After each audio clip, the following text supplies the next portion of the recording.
Merci. Merci beaucoup. Hervé et Kombolo et les autres. Gaston Piana. Gaston Piana Mandigunangai. Pour aller nase avana matame. Malobana mangoya na yangai kutani peda. Très bien. Mais avant tout la discours ya mokonzi ya mboka tanga yamba ki union sacrée parce que le président c'est à Fongola qui porte. Tikaleka batwa banda kokota pe tomoni courage, pe décision patriotique. Il y a honorable Martin Fayulu que nous saluer. Mais aujourd'hui, tout le monde a compris que le bloc patriotique doit être construit. Mais comment y arriver?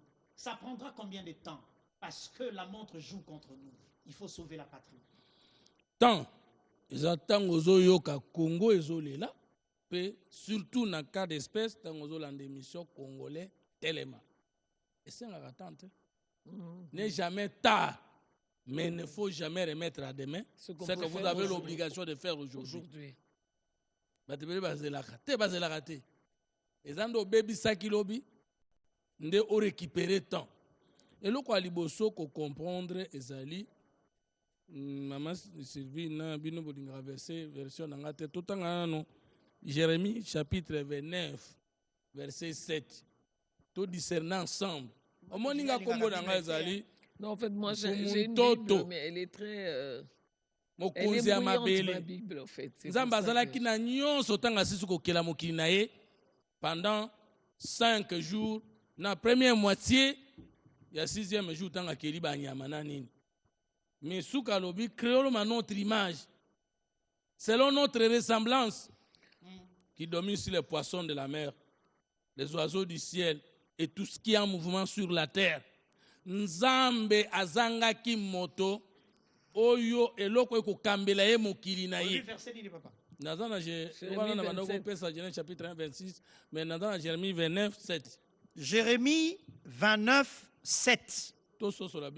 Cherchez à rendre prospère la ville où le Seigneur vous a fait déporter et priez-le pour elle, car plus elle sera prospère, plus vous le serez vous-même. Nalingi to discerner wana.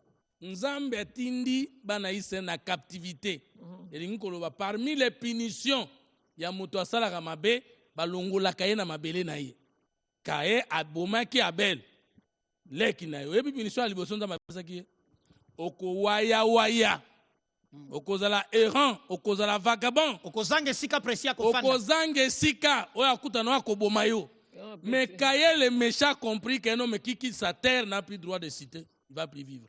Et là, Kaye Boyaki a commis étranger, mais Moutounion se commande Libanda Mabele a Kobomaye. Revenons dans la politique. C'est qui Kayen? C'est qui Kayen? Revenons dans la politique. Mais bateau yo bazui mindu qui contre le Congo. Mais ce qu'on yozo dans la politique est Abel, c'est le camp des patriotes. Mais tous les soit Abel, tous en des 7, tous en des Enoch. Abel a kufaki, biso to kufa isusu te. Et ce comprendre nga.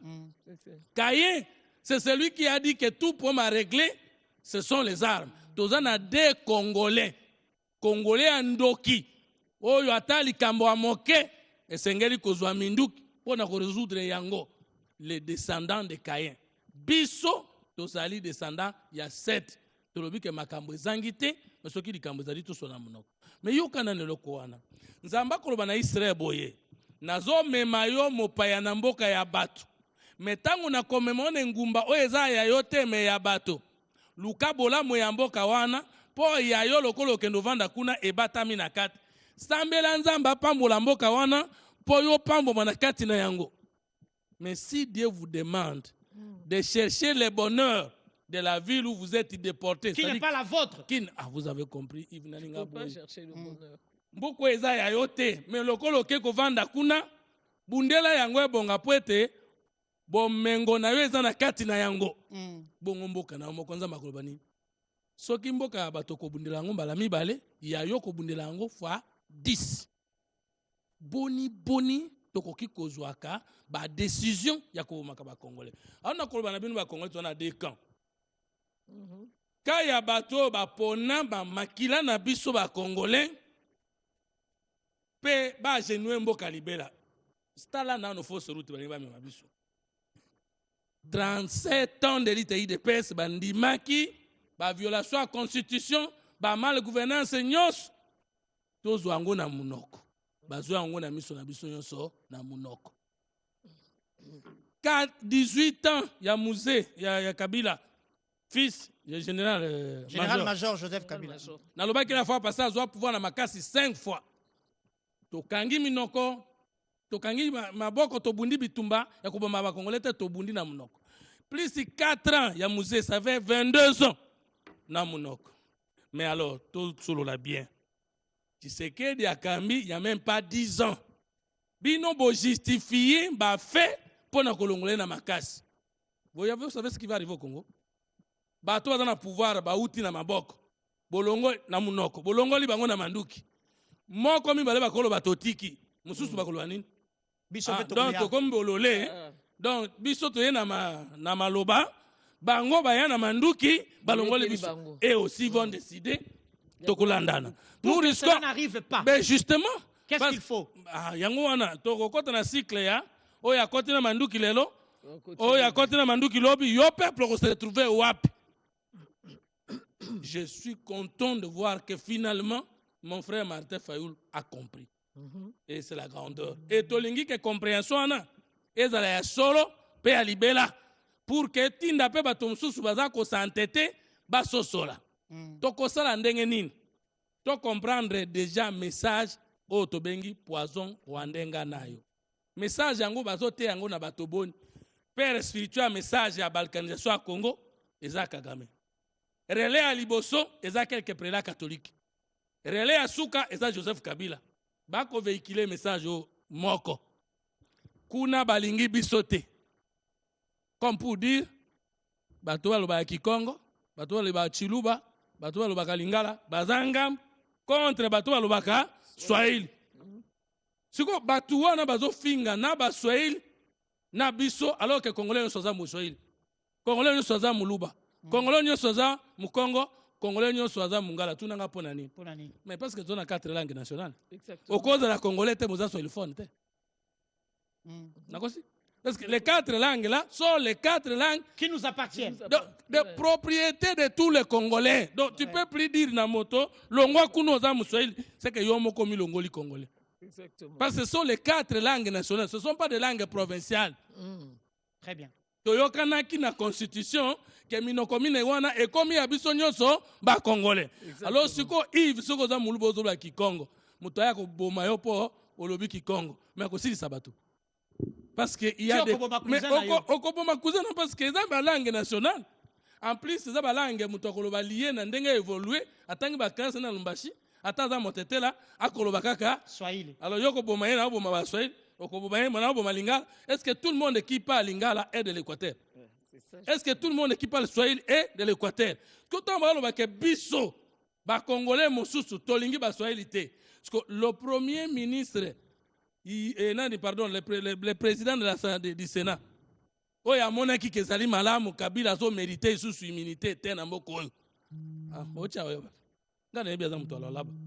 un espace. Vital Kamerhe, oza président de l'Assemblée nationale. Yoko chai wapi? Yango na sepela ki ministre Gizaro a répondre ki Kagame, to tinda yo mukolo nini, o bundela biso na yo boni. Eloko aliboso to kosala, oza muswahili. Ozali tuti, oyoki likambo andengo na silika d'abord esiko ozali ke ngai nazali congolais, nous avons 4 langues nationales. Il ne revient pas que quelqu'un d'autre nous dise que ce qu'on a bilingue oyo komi catalogué na gao eza kindoki. Yoki kama lo bakini bolingi ba tuti te botindela nga bango et azotia ba tuti devant les dangers ceux qui bango atelemeri ete parce que ba congolais musu ba mona ah bino nde na ye nzoke za bongote et ko poussa na kata ko za la bongote. Je veux vous dire que parmi ba peuple oyo bazanga ka jamais na gouvernement moko na Congo bo histoire nyos eza bango. Mais quand on a le Bakela, Bisankuru, tout ça, moins de 100 000 personnes. Combien de gouvernements depuis fait famille qui tirent au côté du gouvernement?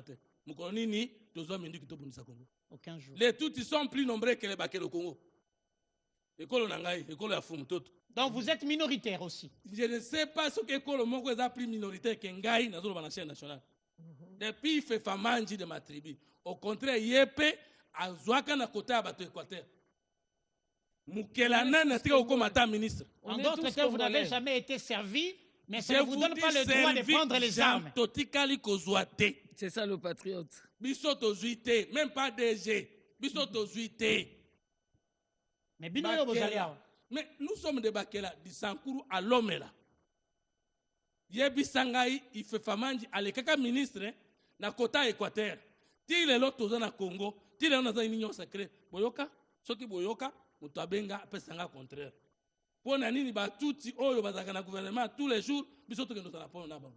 Et puis bitumba ngo les autres tribus ya Congo, babuna ba tuti draki datini. Nan anthropologue, historien, après ça biso date. Exactement.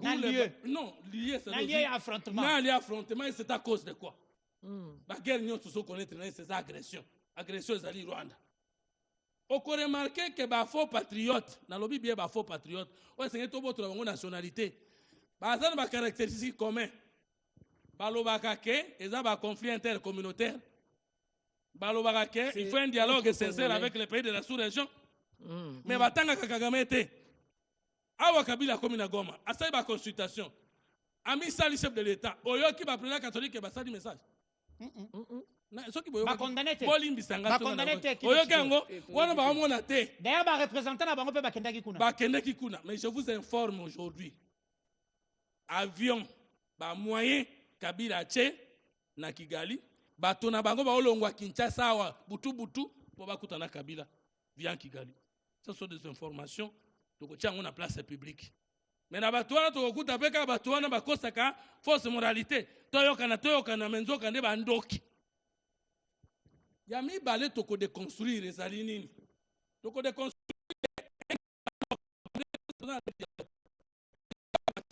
Il a fallu comprendre. La main tendue du chef. Président. Chef, exactement. C'est ça le dialogue. Donc la porte était déjà ouverte. La main tendue du chef, c'est ça le dialogue. Tout n'a pas nani. Il y a un Congo qui n'est pas dans l'anarchie. Il y a un Congo qui a des institutions qui ne sont pas mortes. Et il y a un chef, un homme qui est chef de l'État, Obisonyo Sotopona. Attends, Opona qui était la majorité des votants. A comment peut président Nayo, a comment peut président Fayoulou, il y a Kabila, il y a Nanga et consort. Comment vous créer un modèle de dialogue? Bobenga Tshisekedi na dialogue wana comme un petit monsieur. Il y a Vanda Wana, Baba Ndo Sambi, c'est comme partie prenante au conflit. Et yon motozo lingo de la médiateur, oyo koko misa Tshisekedi, parti au conflit, tu n'as aucune qualité légale, même pas morale. Je vous ai donné le passage de la Bible l'autre fois. Oui. N'appelez personne père, parce qu'un seul est votre père. N'appelez personne seigneur, car un seul est votre seigneur. Maintenant, Roland Dalo, presteur, il y a président. Azobanga kostala Jésus Christ coup d'état pour mi comme ça mon Seigneur. Yo zobanga Jésus to comme ici yo Seigneur yo Seigneur. Bon biso ba sali nzambe ya solo to comme ça médiateur na likameta limoka. Alors que yo zali parmi les causes principales. Ce qui est la colonisation kota na Congo tonyo kwama c'est à cause des missionnaires catholiques et protestants. Léopold de Alobaki na bangoni enseignant non à croire et non à raisonner. Très bien. Fermons les yeux et réfléchissons. Fermons les yeux. Et il y a toute la question, voilà. Fermons les yeux et réfléchissons. Fayoulou, disponible, le président disponible. Et d'autres compatriotes, on apprend de nouvelles, hein, dans les prochains jours, Batebele Bazali Souskoya, pour Yoka président, peut-on se mettre ensemble et Bundisa Binemi. Fermons les yeux et réfléchissons. Quelle sera l'issue? Après cette première rencontre, il y a président, na Martin Fayoulou, pendant les autres compatriotes, oh, bah, c'est pas bandit qu'on s'enrôle. Quelle sera l'issue? Oh, mais si vous causez le bac clair, vous causez le bac clair. Tala, on peut ce exemple. Basimi bale bawele limwana, natangwa roi Salomon. Baké par roi Salomon, oh, moi nangai, oh, moi nangai. Roi Salomon a dit jamais, moi na moko, abota makadikuna ba mamami balemba la moko. Na moni lokola toutes les deux, vous avez des preuves que mukaka mona ngo moko seulement tali ba preuve nyonso moni na droit preuve cause la preuve ezali mengana sana kili kambote na kota kina ndako utika kisando la vanga na kota na bima bo sando ezate nzoka mpuko abendaki yoko kanisa mpuko omoni ke preuve bi mingai mengai na ibi na ngai te taloma moni ke ba preuve nyonso Basi mbale wana personne n'a tort. Abuke, je préfère to kata moi no ya kufa bino mbale bozanga. Pour le moment na bakini. Te. Soka comme yeko kufa te. Na préféro pesa ye. Parce que on a sandi mi akufa kaka to zanga. Pour le moment habité, je préfère au pesa ye. Ataka na bomoi na kenda kata komona kaye ke mwana nga kufa. Le roi seulement dit non. C'est la propriété de l'enfant. Après ça qui m'a maman. Oh wana ba ko za aventurer kende. Comment yo kolomwan oko souhaiter ba kata mwana bitene.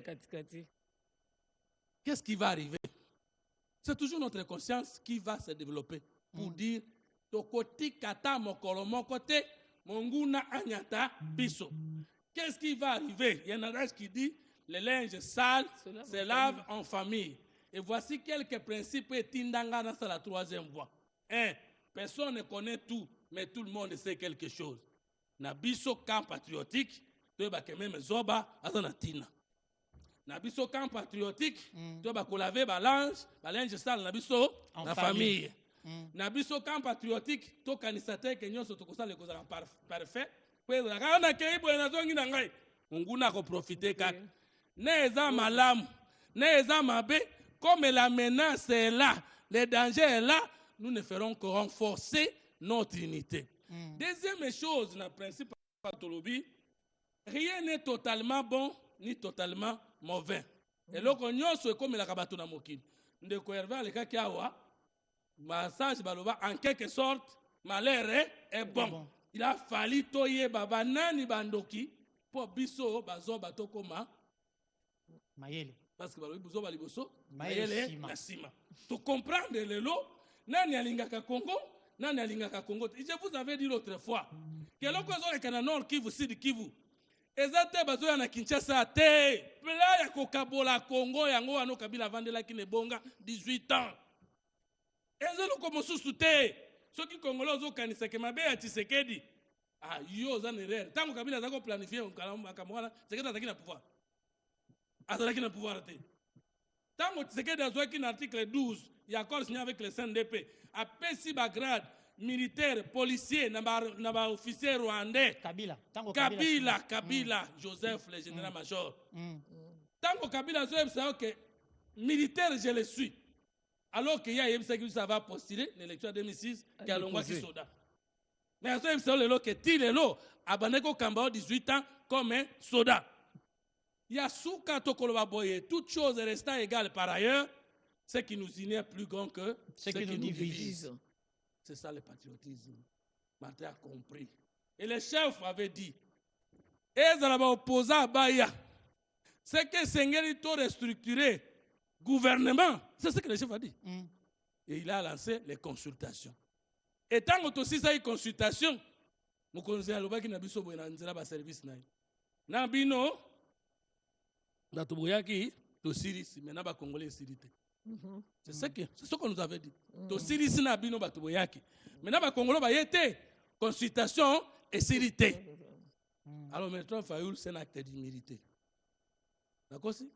Martin Fayoul c'est un acte d'humilité. Ça prouve que combat Nzambe ezalaka na munoko na ye. Akoza na mabe na ye. Il a dit je lance appel à mon consultant Koutan. Au moni dialogue to zela. Ils allient tout le monde autour de la case, mais la case a un chef. Vous avez ma proposition, mon conjazawan. Mettons dit ma dialogue, ils allient que tu sais que comme un simple monsieur, comme un fumuto, comme yo, to bengi saye na dialogue, to bandako sambi saye. Bantatam pero bavandi, nos amis politiciens soutenent, basambi sabiso. En quelle qualité l'Église est apolitique? En quelle qualité, article 69 de la Constitution dispose, le président de la République, le chef de l'État est le symbole de l'unité. Tout comme ça, mon Seigneur, mon le symbole de l'unité. Martin Fayoul. Attends, tous les gens de l'Union sacrée, tu reconnaître que le Congo a un président qui n'est pas le président de l'Union sacrée. Attends, tous les gens de l'IDPS, tu as que la frustration n'a jamais réglé, n'a pas attaqué ma belle. Jamais, jamais. Ah, papa, tozwani na mabere. Bo toka bola mabere, siko tokozwana wapi. Tozwana ki na mabere. Donc tozana conflit non RTNC et vous décidez autour de ma RTNC. Vous allez rester journaliste à wapi. Nous devons protéger d'abord la mer qui est la RTNC et ensuite régler nos problèmes. tokoki kondimata mokolo moko te ke échanger ligne constitutionnelle ya koyoka na Congolais et comment tout ça dialogue sincère avec les pays de la sous-région. Ma beni ni biso tout ça qui Rwanda et India boma ba Congolais. To yebi yango tata. Et puis tala sikoyo. Depuis Joseph Kabila a commis na Goma, mbeme biso moko to sumuki, nous ne parlons plus de Kagame, nous parlons plus de l'agression. Joseph Kabila est venu juste effacer Kagame. Lorsqu'il consulte, est-ce qu'il parle de Kagame? Non. Le problème devient, on doit écouter les Congolais. Mais nous, on n'a pas oublié que c'est Kagame qui est à la base de nos malheurs. Bah voilà, mais parlons de Kagame, mon cher. Bah Congolais, ils ont consulté, bah on est bah Koufaki. Ils ont consulté l'agresseur là, ndengeni. S'il veut consulter, à quel na Rwanda, à quel na Kagame, mais à tout na bango ndengeni. Bah Congolais, bah Koufaki, il y a présenté kata condoléances. Bah Congolais, bah Koufaki, il y a kata une minute de silence. Mais vous consultez pourquoi? Vous consultez pourquoi? Vous venez chercher la paix, la mort que tu as installée. Et tant que que Joseph Kabila signifie AFCM 23, qui avait créé à son temps. Qui avait créé à son temps. Message n'a pas besoin. Yo motozo rêvé. Ozo kanisa que la guerre ici c'est Tshisekedi. Donc il y a l'Ivoire Congo Yohan. Parce que la guerre est avant Tshisekedi, 20 ans, 30 ans. Ce qui peut te télémiter, même Tshisekedi a 15 à 20 ans à pouvoir, la guerre sur le Congo va continuer. Et Tokoya Kokoma, Soudan du Nord et Soudan du Sud. Et nous n'aurons que nos yeux pour pleurer. Mboka ya Tshisekedi, Mboka ya Yo, Mboka ya Ngai. Congolais, tellement. Loba Amboshila, Ambokoka. Et Koki. Oui, Kitetela. Et Kokata Ambiak, Nikera. Kwajik. Non?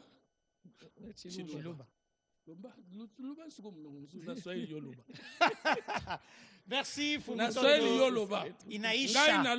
Inaisha pas que Shima Irudi. Oui, mais maintenant il faut comprendre. Parce que Yoka, maintenant il faut signer au mois d'avril un document commun avec Moïse Katumbi, Joseph Kabila, Delis Sanga et qui encore? Le communiqué conjoint. Mais d'avril. Joseph, ça veut dire, je comprends. Que yo d'ailleurs signé na biso va communiquer, nous on dirait que moli moyen. N'était pas comprendre le message. Longwa na Goma. Pe alobi na nanga.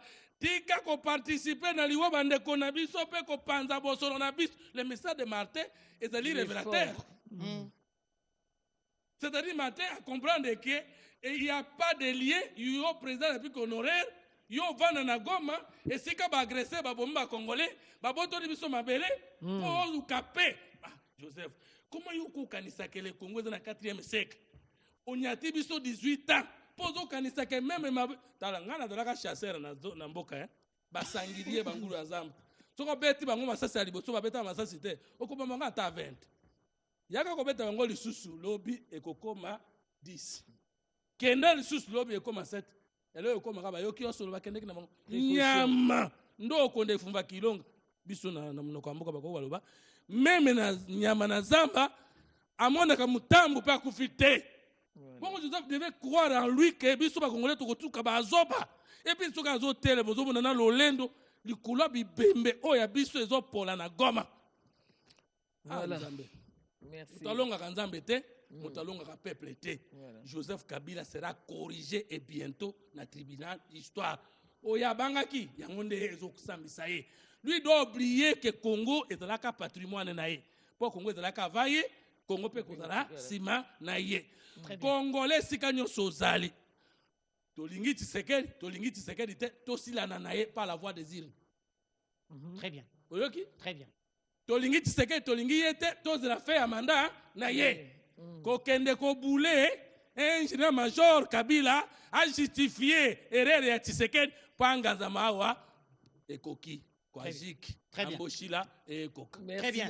Ma dernière phrase. Pour aujourd'hui. Nous pour aujourd'hui, on va se renseigner. Je ne sais pas s'il faut prendre un avion pour y aller. Dans le service, il y a urbanisme, il y a Nations Unies. Où tous les États sont membres, comme nous aussi. Nous allons essayer de vérifier si les certificats d'enregistrement de la RDC portent le nom de Kabila Kabange Joseph.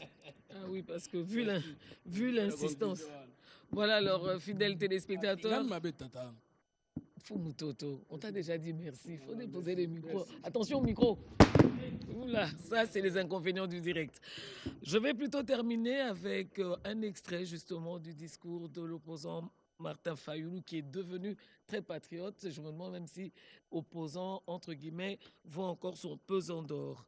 Cessez d'être complice des massacres de nos frères et sœurs. Aucune ambition ne vaut le prix de la souffrance de tout un peuple.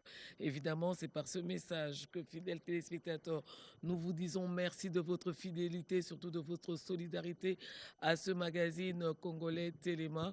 Au nom de toute l'équipe technique, nous vous disons merci. Et évidemment, nous allons vous retrouver demain, toujours avec le même élan patriotique. On se sépare avec cette chanson fétiche des jeunes de